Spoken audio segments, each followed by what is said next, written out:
Okay, magkakamay na ako. Wow!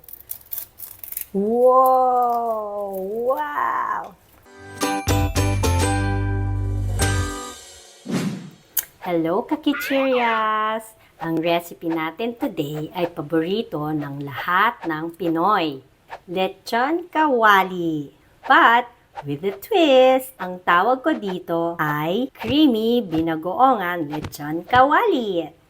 Ang ingredients na kailangan natin ay 1.5 kilo pork liempo, 1 whole onion, 2 whole garlic, yung isa para sa sauce later, 250 ml all-purpose cream, 1/4 cup shrimp bagoong, bay leaves, 1/4 cup salt, and rosemary.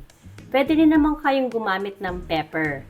Pero hindi ako masyado mahilig sa pepper, kaya ang ginagamit ko pampalasa ay rosemary and bay leaves or dahon ng laurel.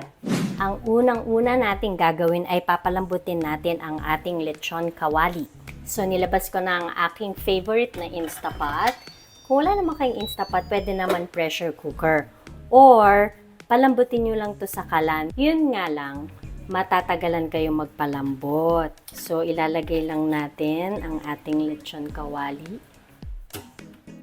Ang tip ko pala sa inyo, pag bumili kayong lechon kawali or pag nagluto kayong lechon kawali, patanggal nyo na yung buto dito. Okay, so nandyan na yung ating pork. Lagyan lang natin ng water. Enough to cover the pork. Lagyan na natin yung onion and garlic, salt, bay leaves, and rosemary. Takpan na natin. Seal. Tayin lang natin. Pressure cook for 25 minutes. Okay, napalambot ko na ang ating lechon kawali. Kukunin na natin siya.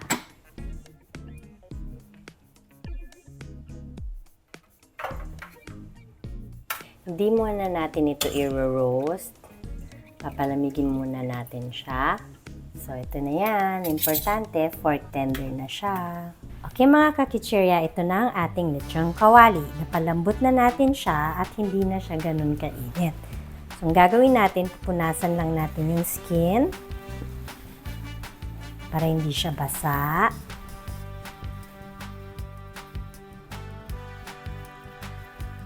Pagkatapos, tutusukin natin. Ganyan. Kailangan, butas-butasin natin yung kanyang balat.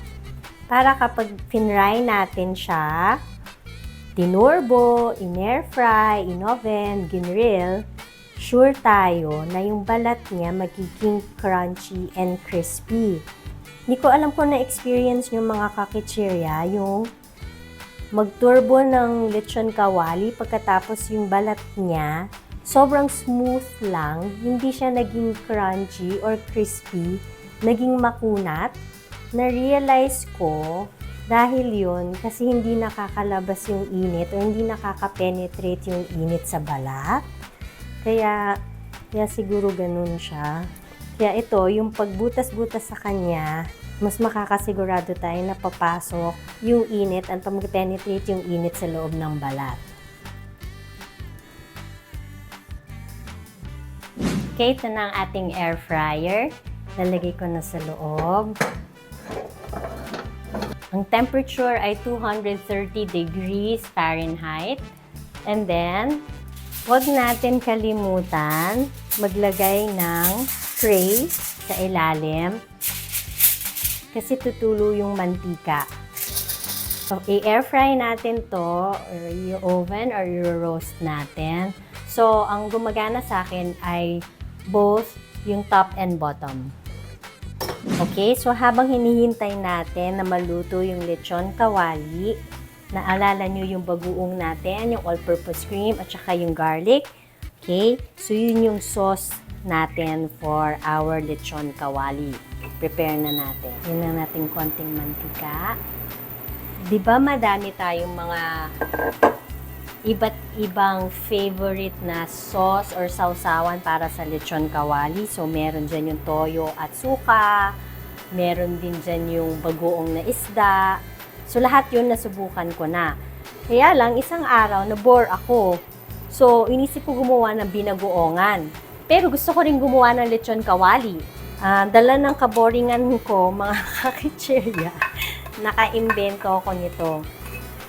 That time, madami din akong all-purpose cream. So, naisip ko, why not gumawa ako ng sauce para sa lechon kawali. Kasi nagsawa na nga ako sa toyo at suka. Nagsawa na rin ako sa bagoong na isda. So, ito ang aking na-imbento. Kunin na muna natin ito. And then, isunod na natin ang ating bagoong. Napakasimple lang talaga nito, mga kakitserya. Ganyan lang siya. Tapos, ihahalo lang natin ang all-purpose cream. Maiisip mo ba na paghaluin ang bagoong at all-purpose cream? Or nalagyan ng cream ang iyong lechon kawali?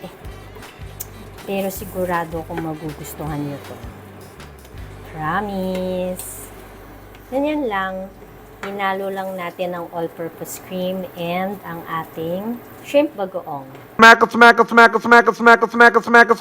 Nagprito lang ako ng garlic kasi masarap din ito na topping sa ating sauce para may konting crunch or may konting garlic taste. Okay na yan. Tayin na lang natin ang lechon kawali. Okay, after 1 hour, check na natin. Ayan na. Irinig niyo yan? Hala. Okay, yan na yung lechon kawali.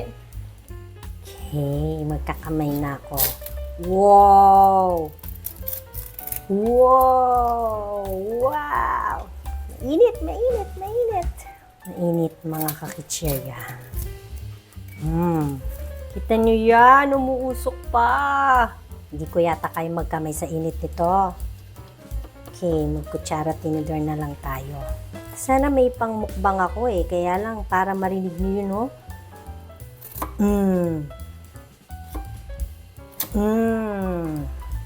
Okay, ito na. Huwag na tayo magpanggap dahil mainit siya. Yeah, look at that. Wow! Hindi pa natin.